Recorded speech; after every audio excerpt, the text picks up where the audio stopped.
Welcome Aries. मेष राशि के लिए अगर आपकी सन मून राइजिंग वेनस मेष एरीज में है, so this is your reading next 6 months blessings and guidance आपके लिए। 11th हाउस में शनि का गोचर चल रहा है एंड गुरु एंड राहु लग्न से जा रही है। चलिए देखते, चांडाल दोष फॉर्म होगा, अक्टूबर तक ये स्थिति रहेंगे, देन राहु ब्रेक कर पाइसिस में आएंगे, गुरु रह जाएंगे एरीज में। बट शनि का दृष्टि तो आपके लग्न के ऊपर पड़ी हुई है, चाहे आप सन मून लग्न वेनस जिससे भी आप देख रही है रीडिंग को, तो यहाँ पर थोड़ी आपकी एनर्जी फ्रस्ट्रेटेड हो सकती है। गुरु की जो प्रभाव है, गुरु लक प्रॉस्पेरिटी है, तो उस जगह पर शनि की एनर्जी एंड इस सभी जोडियक साइन के लिए जिस भी हाउस में फॉर्म हो रही है, गुरु की एनर्जी थोड़ी इस जगह पर रिस्ट्रिक्टेड हो जाएगी। गुरु पूरी तरह से एक ऑस्पिशियस रिजल्ट देने में थोड़ी इस टाइम में उतना कैपेबल नहीं रहेंगे। अगर गुरु आपकी कुंडली में बहुत बली अवस्था में नहीं है, तो मान लीजिए बाल अवस्था में है, वृद्धावस्था में है, डिग्री वाइज बहुत बली नहीं, सरबल में बली नहीं है, तो उस कंडीशन में यहाँ पर राहु का प्रभाव ज़्यादा दिखाई देंगे, थोड़े भटकाव होंगे। चलिए देखते हैं Aries. Thank you. Next 6 months, thank you. Next 6 months, thank you. आपको हो सकता है कि एंग्जाइटी हो, मतलब एंग्जाइटी इशू यहाँ पर थोड़ी काम करेंगे, बिकॉज शनि का भी प्रभाव दिखाई दे रही है। Thank you. काम काज थोड़ी डीले नज़र आ रही है, होते होते नहीं हो रही है। Thank you, thank you so much. देखते हैं। Okay, thank you. Aries next 6 month, thank you. Sun moon rising Venus Aries, thank you. थोड़ी हॉट टेम्पर इशू मुझे नज़र आ रही है, मतलब थोड़ी गुस्सा स्वभाव हो सकती है कुछ व्यूअर्स के लिए, जल्दबाजी में कुछ ऐसा बोल बैठना। Thank you, thank you. Aries next 6 month,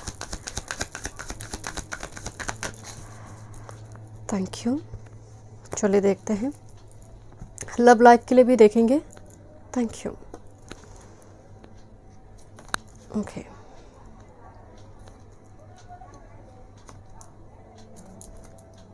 thank you. Okay, आपके लिए main focal point next 6 months में एंड आपको क्या अवॉइड करना है। Thank you.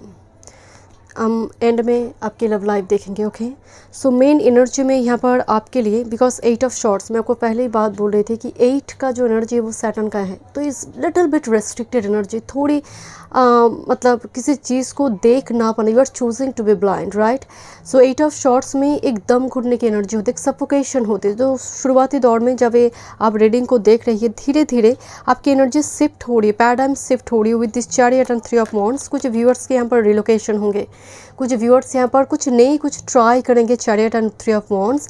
फॉर सम मुझे यहाँ पर आपके लिए एक फ्रूटफुल ट्रैवल मतलब ऐसा नहीं है कि यात्रा करने के बाद कोई लाभ नहीं मिली आपको। चैरियट एंड 3 ऑफ वांड्स, ये हो सकता है आपकी कैरियर वर्क फील्ड के लिए या फिर खुद की कोई जॉब पर्पस हो सकती है, बहुत फ्रूटफुल ट्रैवल होगी आपकी। बट 8 ऑफ शॉर्ट्स के बाद चैरियट आने का मतलब ही है ये एनर्जी जो अभी आपकी एक स्टक सिचुएशन है, अब धीरे धीरे उससे रिलीज़ हो रही है, आपको रिलीज़ किया जा रही है with this 8 of swords and chariot, क्योंकि जो पहिया फंस चुकी थी वो अब चलने लगी है। And with this 3 of wands, एक वांड्स आ जाएंगे तो ये 4 ऑफ वांड्स होगी। तो इस स्टेबिलिटी की बात करें कुछ व्यूअर्स के लिए, बिकॉज 4th हाउस का एनर्जी है विद दिस 3 ऑफ वांड्स, एक वांड्स की कमी आ रही है, घर मतलब किसी दूसरे घर में जाना, और मान लीजिए आप फ्लैट या फिर घर, लैंड, प्रॉपर्टी कुछ खरीदेंगे। देखते हैं आपके लिए क्या यहाँ पर मैसेज आ रही है। Endurance, okay, sun in Scorpio and look this card. यहाँ पर कोई पर्सन किस तरह से एक डेविल एनर्जी को जैसे कंट्रोल करे, it looks like strength card, exactly in tarot it looks like strength. Healing की बात करिए, कोई बीमारी, दैट्स वाई 8 ऑफ शॉर्ट्स, आपकी ट्रीटमेंट चल रही है। चैरियट, वो आप रिकवर कर गए। एंड दिस इज वैम्पायर, कुछ व्यूअर्स के लिए एनर्जी वैम्पायर्स हो सकती है, नेगेटिव थॉट पैटर्न हो सकती है, आप शैडो पर वर्क करेंगे, ये बहुत स्ट्रॉन्ग एंड आप इसको आपकी पूरी ग्रीफ में है एनर्जी, ये आपको और कुछ नुकसान पहुंचा रहा है ऐसा लग नहीं रहा, बिकॉज ये स्ट्रांगली लियो एनर्जी आ रही है, कैंसर लियो एनर्जी। ओके, देखते हैं। This is imagine and with this by the book, look this, किस तरह से एक ट्रैवल दिखाई दे रही है अगेन। एंड नंबर 2 बहुत स्ट्रांग दिखाई दे रही है, तो आपके इमोशंस बहुत बैलेंस रहेंगे। एंड क्योंकि चैरियट एनर्जी आया हुआ है, कैंसर का प्रभाव दिखाई दे रहा है, चंद्र का प्रभाव होगा, बहुत क्रिएटिव रहेंगे आप नेक्स्ट 6 मंथ्स में। कुछ व्यूअर्स के लिए मैं अगेन कह रही हूँ, आप एक्सप्लोर करिए कोई जगह को। मान लीजिए आपको बहुत टाइम से इच्छा है कि दक्षिण भारत जाएंगे या फिर कोई वर्ल्ड की कोई जगह आपको जाने की इच्छा है, तो मुझे आपके लिए ना मतलब ऐसी एरिया में डिफरेंट एरिया आप जा रही, या फिर पिलग्रिमेज वगैरह भी कुछ व्यूअर्स के लिए हो सकती है। एंड ये भी एक बहुत बड़ी किस्मत की बात है। But with this by the book आप कुछ फॉलो कर रही है, किसी पर्सन को आइडियल मानते हुए, क्योंकि आपको वही कुछ करना है। मान लीजिए कोई इन्फ्लुएंसर, इंटरनेट इन्फ्लुएंसर, कोई यूट्यूब ब्लॉगर हो, आप उसी की तरह कुछ करना चाहते हैं, तो आप बिल्कुल उसको फॉलो करते हुए आगे जा रही है। कुछ व्यूअर्स के लिए ये प्रमोशन हो सकती है बाय द बुक, क्योंकि देखिए छोटा हाथी बड़ा हुआ एंड देन बड़ा हो रही है, तो इस लाइक ग्रोथ हो रही है।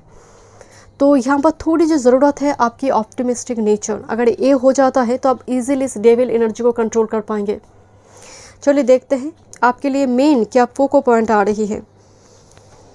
With this king of shorts, discipline, ये बहुत ज़्यादा ज़रूरी है।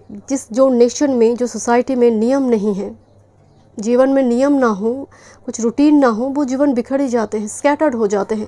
तो किंग ऑफ शॉर्ट्स कह रहे थोड़ी प्रैक्टिकल अप्रोच रखना, क्योंकि थोड़ी भावना प्रधान एनर्जी आ रही है एरीज, एंड होगा भी बिकॉज राहु जहाँ पर लग्न से जा रही है, राहु तो आपको आपकी मतलब जीवन में भ्रम पैदा करेगा यहाँ पर, एंड ज़रूर करेंगे।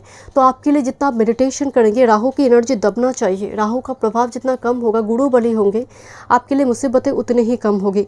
एंड किंग ऑफ शॉर्ट्स इसलिए आ रही है क्योंकि सैटर्न का दृष्टि पड़ी हुई है युति पर, लग्न पर। तो king of swords and peace आपको कहा जा रहा है कि कुछ भी शॉर्टकट इलीगल वे का इस्तेमाल ना करें, एंड कोशिश करें मन में किसी भी चीज़ को लेकर नहीं है उस लैक की तरफ ना देखें, आप ऑटोमेटिकली इस एनर्जी में आ जाएंगे।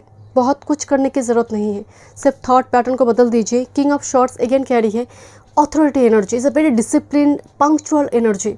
समय का गलत इस्तेमाल ना करें, आज समय बर्बाद करेंगे, कल को समय आपको बर्बाद कर देंगे। चलिए देखते हैं। Thank you. Infinite abundance, abundance is pouring into your life.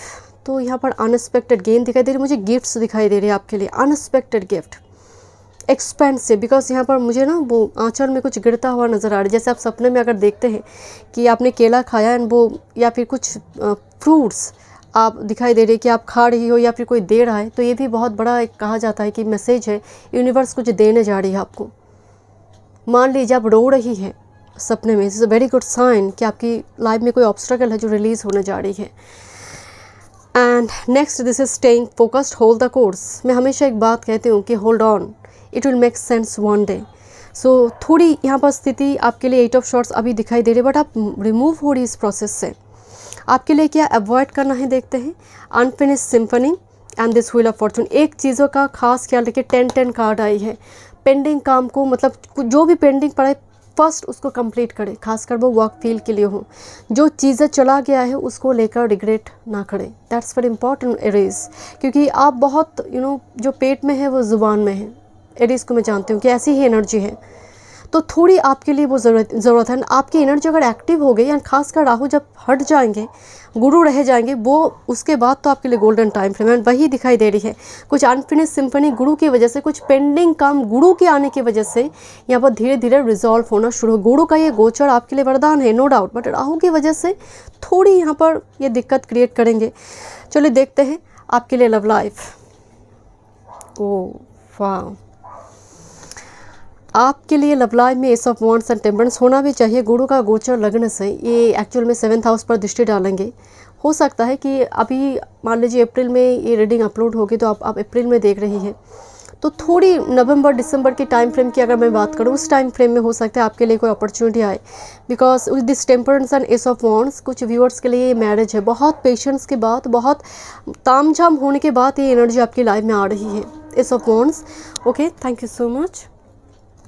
To the sea and with this treasure island, मैं आपको पहले बोल रही थी, आप हो सकते बहुत अभी सिचुएशन स्टक है, आप मूव नहीं कर पा रही है, बट नारायण का वो कूर्मा अवतार याद है ना, वो समुद्र मंथन में, तो ये सच में आपका ये स्ट्रगल यहाँ पर एक अमृत तो लेकर आ रही है लव लाइफ में।